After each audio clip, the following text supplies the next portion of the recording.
Al menos 6 personas fallecieron este jueves luego de que un helicóptero se estrelló en el río Hudson. Entre las víctimas se encontraba una familia española compuesta por 2 adultos y 3 menores, además del piloto. Estados Unidos afirmó este miércoles que una acción militar contra Irán es absolutamente posible si no alcanzan un acuerdo sobre su programa nuclear, y añadió que no hay mucho tiempo para conseguirlo. La cumbre de la Comunidad de Estados Latinoamericanos y Caribeños culminó en Honduras este martes, con promesas de unidad de al menos 33 países frente a la guerra comercial del presidente estadounidense Donald Trump. El presidente Donald Trump aseguró no querer dañar a nadie con las consecuencias que causa la guerra comercial. En un mensaje desde el despacho Oval, Trump aseguró que está abierto a negociar con las naciones que muestren buena voluntad.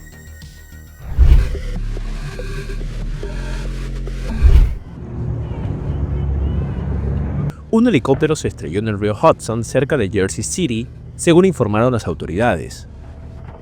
El incidente ocurrió alrededor de las 13:15 hora local de este jueves en las cercanías del Muelle 25, entre West Street y el Canal Street, en la zona conocida como la autopista West Side y Spring Street, según informes iniciales reportados por CBS News. En respuesta al accidente, múltiples embarcaciones acudieron al área, incluyendo un helicóptero policial. La Fire Department of New York confirmó que se encuentra gestionando la situación. No se han dado aún detalles sobre las posibles causas del siniestro y la investigación aún continúa abierta. Debido a un accidente de helicóptero en el río Hudson, en las cercanías de Westside Highway y Spring Street, se espera vehículos de emergencia y retrasos en el tráfico en las áreas circundantes, informó el Departamento de Policía de Nueva York en una publicación en X. En las imágenes transmitidas por las televisoras locales, se observa cómo los esquíes de aterrizaje del helicóptero están sobresalientes en el agua, junto a la autopista Westside de Manhattan y varios botes alrededor del lugar del impacto. De momento, se ha conocido que al menos 4 personas fueron sacadas del agua y llevadas a un hospital en New Jersey, según indicó el canal NBC4, citando a oficiales en la escena del accidente. Posteriormente, se pudo conocer que las 6 personas a bordo fallecieron. Según fuentes policiales a ABC News, el helicóptero transportaba al piloto, 2 adultos y 3 niños, según fuentes policiales. Los familiares eran turistas españoles. El helicóptero estuvo en el aire alrededor de Manhattan durante unos 15 minutos antes del accidente. Un video muestra cómo el helicóptero se hunde en el agua sin rotor de cola ni pala del rotor principal. Según se pudo conocer, un portavoz de los bomberos indicó que hacia las 15 horas locales se recibió una llamada reportando un helicóptero en agua, pero de momento no se ha dado más información.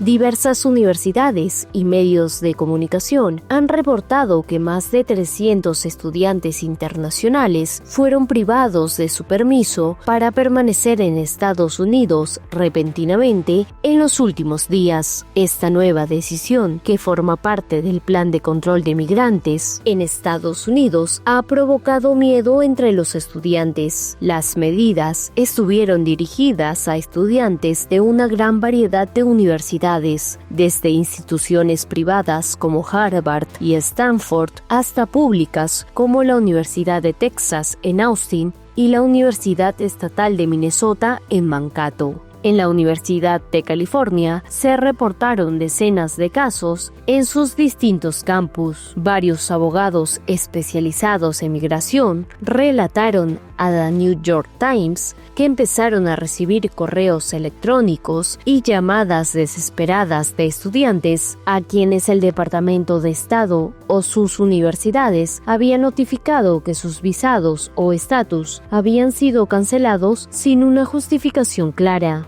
Las condenas penales siempre han puesto a los estudiantes extranjeros en riesgo de perder su estatus, pero participar en acciones políticas y cometer infracciones de tráfico no se suelen mencionar como justificaciones. En algunos casos, los funcionarios migratorios han detenido a estudiantes internacionales en relación con su participación en causas pro-palestinas. En otros casos, los estudiantes habían cometido infracciones legales como conducir por encima del límite de velocidad o en estado de ebriedad, a menudo años atrás, dijeron varios abogados de migración en entrevistas. Un ejemplo claro de la revocatoria de visas estudiantiles fue el reportado por la Universidad de Massachusetts, Amherst, que informó que 5 de sus estudiantes internacionales perdieron sus visas y su estatus estudiantil en Estados Unidos. La revocación fue notificada de manera abrupta por el Servicio de Inmigración y Control de Aduanas sin previo aviso a la institución.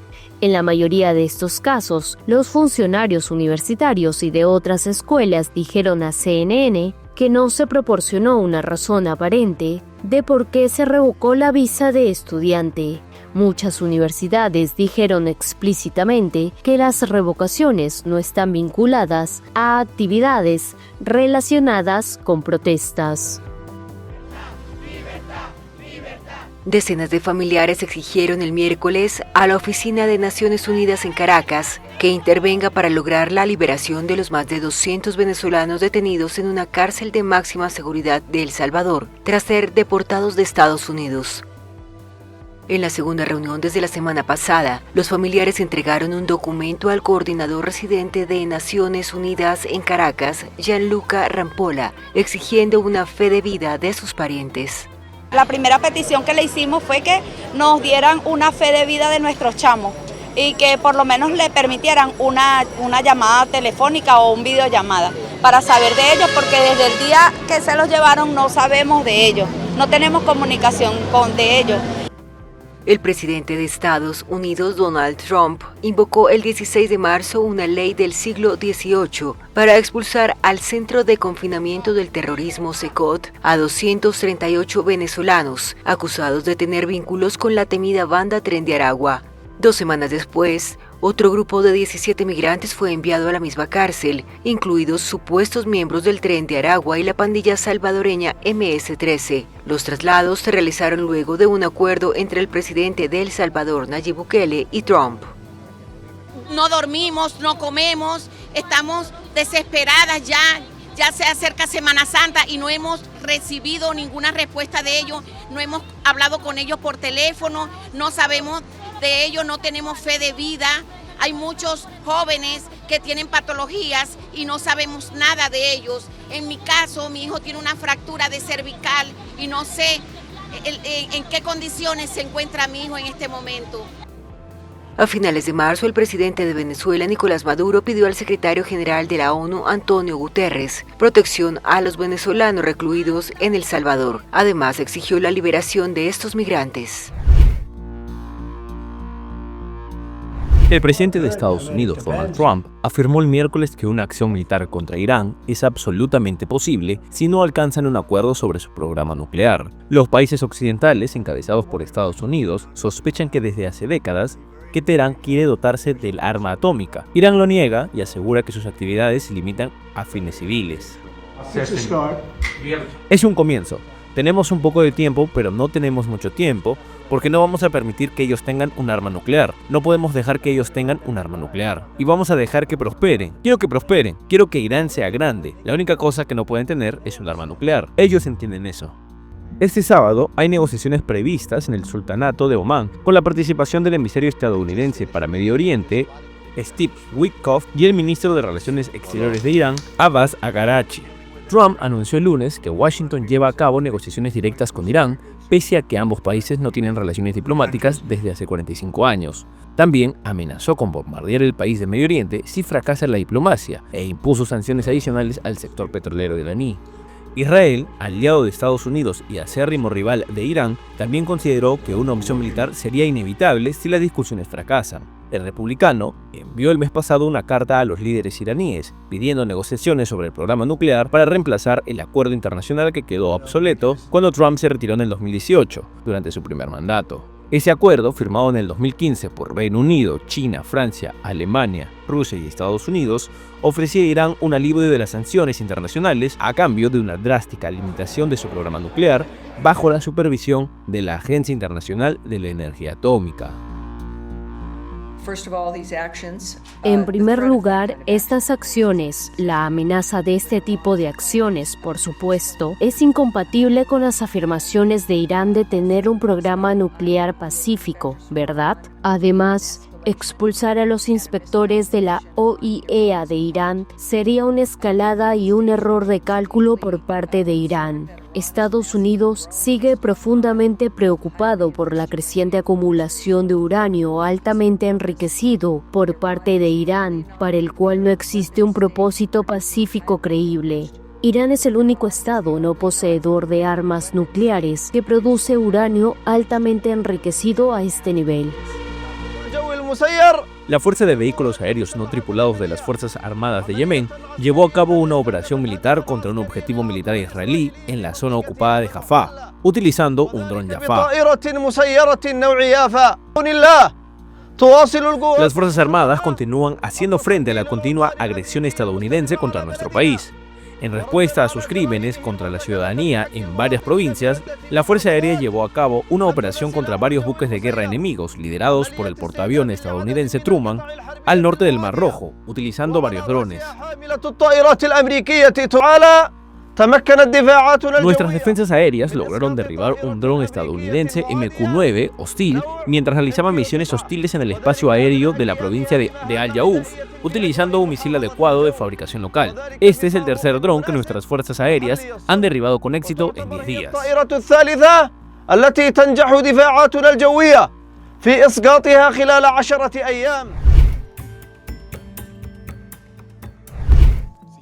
La novena cumbre de la Comunidad de Estados Latinoamericanos y Caribeños congregó el miércoles a líderes de 33 países de la región.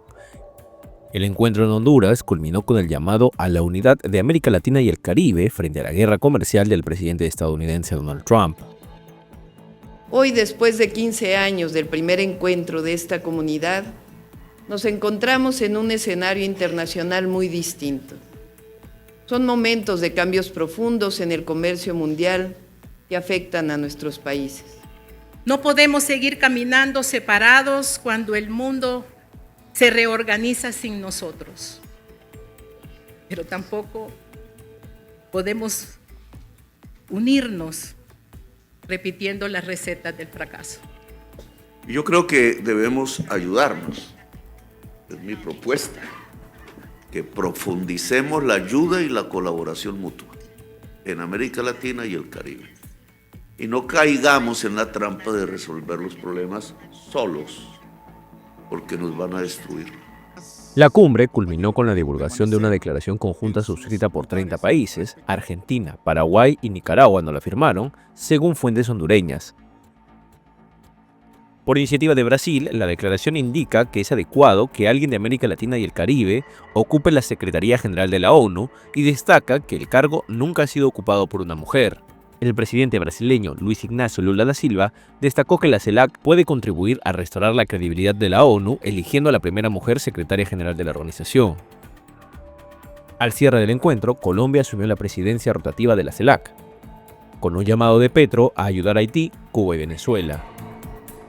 La bolsa de Nueva York cerró el miércoles con enormes avances en sus tres principales índices después de que el presidente Donald Trump pausara durante 3 meses sus aranceles a la mayoría de los socios comerciales de Estados Unidos, excepto China. El industrial Dow Jones subió un 7,9% hasta los 40.608,45 puntos. El ampliado S&P 500 creció un 9,5% hasta las 5.456,90 unidades y el tecnológico Nasdaq trepó 12,2% y cerró en 17.124,97. En las operaciones posteriores, el Nasdaq moderaba su escalada a 10,43%. Grandes nombres de ese índice tecnológico subían, entre ellos Tesla, Apple, Alphabet, Amazon, Meta, Microsoft o Nvidia. Según Bloomberg, el Nasdaq registró durante la sesión su mayor subida desde 2008. Los 3 índices de Wall Street rebotaron como consecuencia del anuncio de Trump de suspender por 90 días los gravámenes específicos por país que entraron en vigor este mismo miércoles. No incluyó a China, a la que de hecho se los aumentó a 125% por haber tomado represalias. Como más de 75 países han solicitado negociaciones, el magnate republicano autorizó la pausa, aunque ordenó mantener un arancel recíproco sustancialmente reducido durante este periodo del 10%, también con efecto inmediato. El presidente estadounidense reprochó además a China lo que considera una falta de respeto.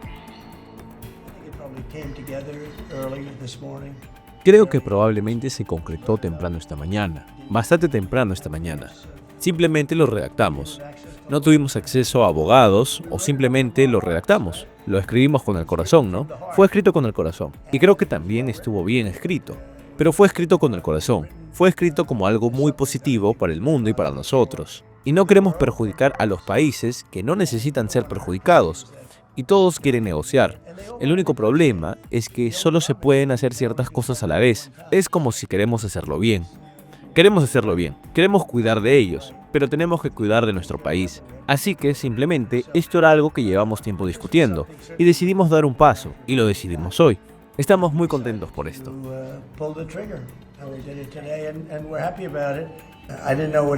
No sabía que tendría tal impacto, pero es el mayor aumento de la historia en el mercado de valores. Eso es bastante bueno. Si seguimos así, casi volveremos a donde estábamos hace 4 semanas. Pero hace 4 semanas el mercado estaba en crisis, porque el comercio estaba en crisis. Era solo cuestión de tiempo. No culpo a los aranceles.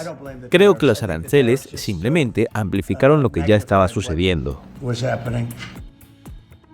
La Unión Europea anunció el jueves que suspenderá por 90 días las contramedidas que prepara para enfrentar los aranceles estadounidenses para dar una oportunidad a las negociaciones. Queremos una negociación, queremos hablar. Apreciamos que hayan pausado los llamados aranceles recíprocos y nosotros, a su vez, estamos ahora pausando nuestras contramedidas propuestas para tener el máximo espacio para consultar con nuestros Estados miembros, consultar con nuestra industria y negociar con Estados Unidos.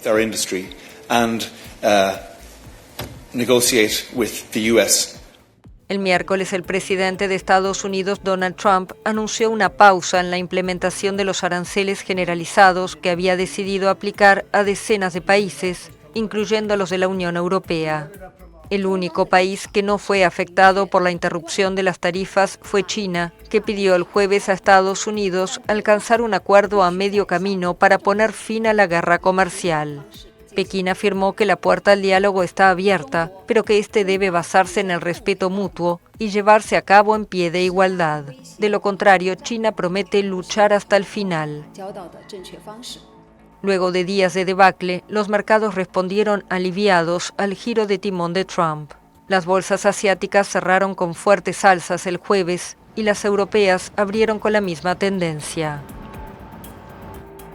La presidenta de la Comisión Europea, Ursula von der Leyen, ha considerado que el último anuncio del presidente de Estados Unidos, Donald Trump, de suspender parte de los aranceles indiscriminados a las importaciones extranjeras es un paso importante hacia la estabilización de la economía global, al tiempo que ha recordado que la Unión Europea sigue abierta a negociar una solución al pulso arancelario. Unas condiciones claras y predecibles son esenciales para que funcione el comercio y las cadenas de suministro, según ha indicado von der Leyen en un comunicado en el que celebra el anuncio de Trump de pausar los aranceles recíprocos. Es un paso importante hacia la estabilización de la economía global, ha añadido la jefa del Ejecutivo Comunitario, quien habla por nombre de los 27 en materia de política comercial. Una decisión, la de Trump, que no incluye al país asiático.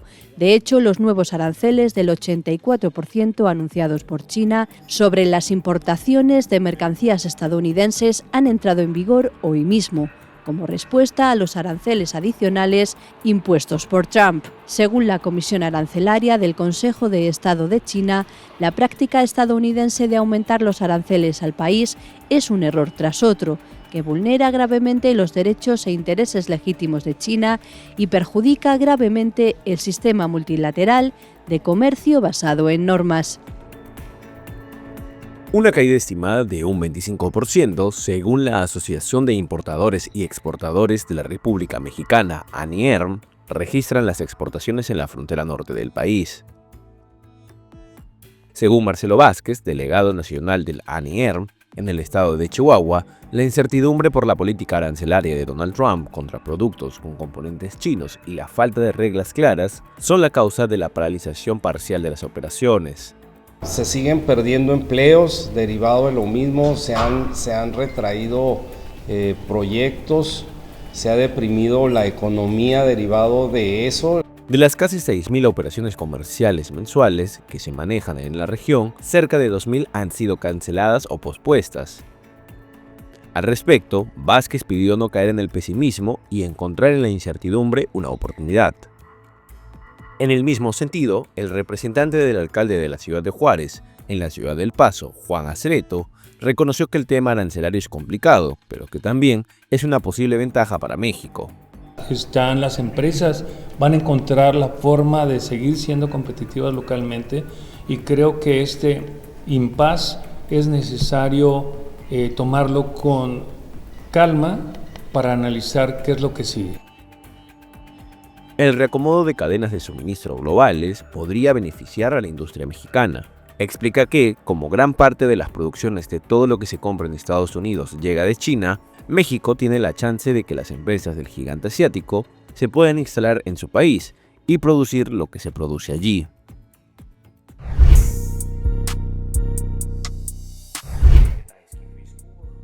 El presidente ucraniano Volodymyr Zelensky afirmó el miércoles que Rusia está arrastrando a China al conflicto.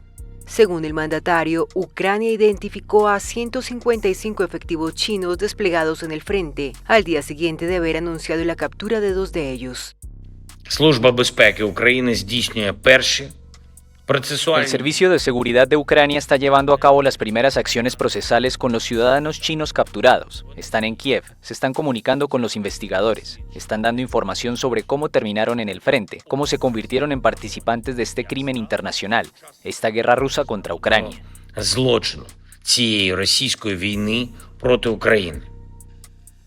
Zelensky también dijo que el gobierno de Pekín estaba al tanto de los esfuerzos de Moscú para reclutar a ciudadanos chinos para combatir en Ucrania.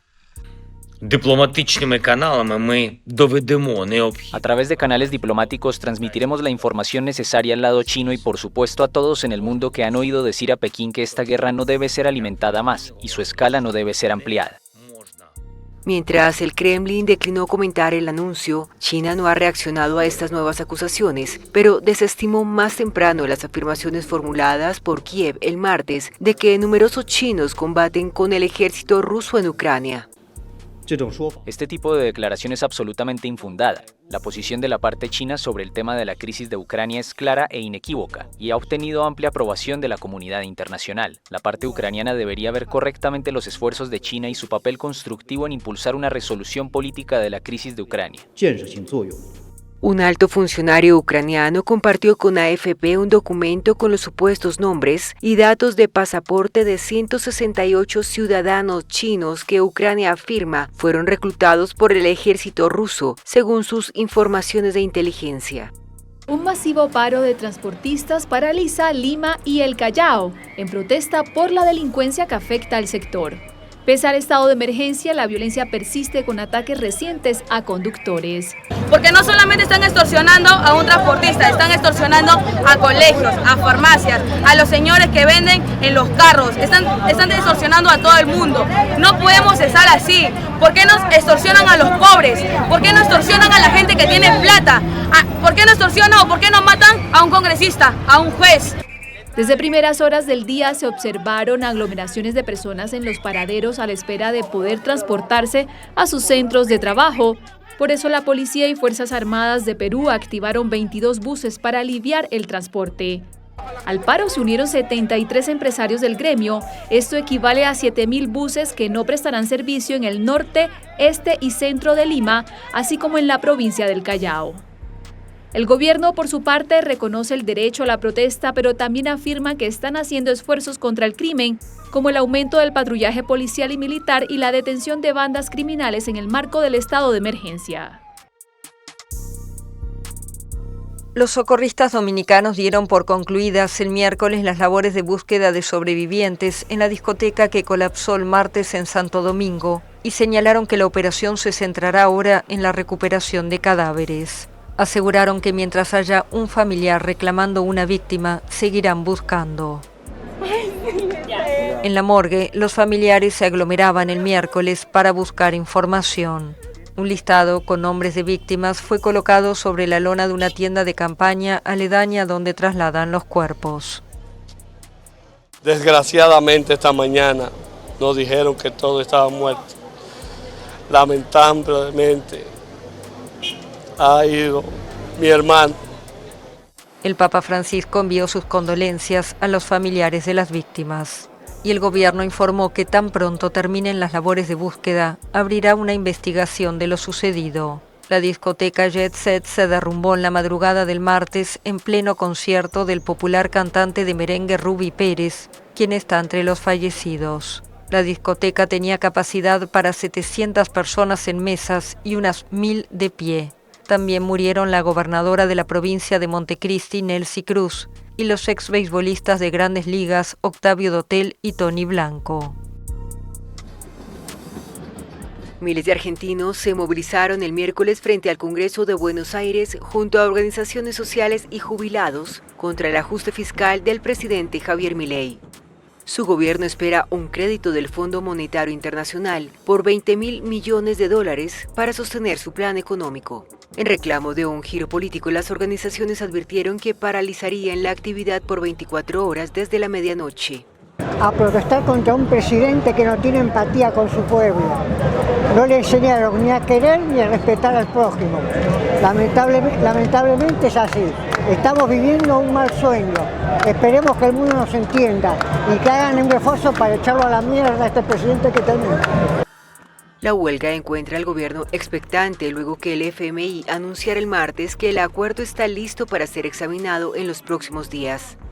Argentina espera un adelanto de al menos el 40% del préstamo para calmar la crisis cambiaria que se llevó más de $18.000 millones en reservas en unas semanas. El préstamo es visto con desconfianza por parte de la población.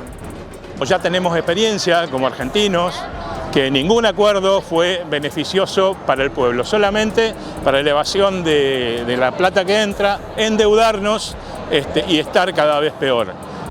La protesta coincidió con una sorpresiva reunión en Asunción entre Milei y su par paraguayo Santiago Peña, luego de la cual el líder argentino defendió la libertad económica impulsada en ambos países.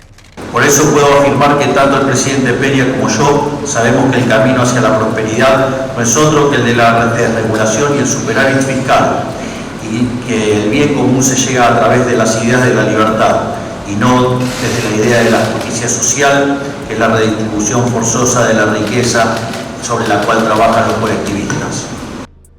Milei, que mantiene un apoyo de 40 a 45% según sondeos, consiguió reducir la inflación del 211% en 2023 a 118% el año pasado, lo que contribuyó a retrotraer la pobreza a los niveles que había en 2023, cuando se ubicaba en el 38%, después de haberla llevado al 52,9% en los primeros 6 meses de gobierno.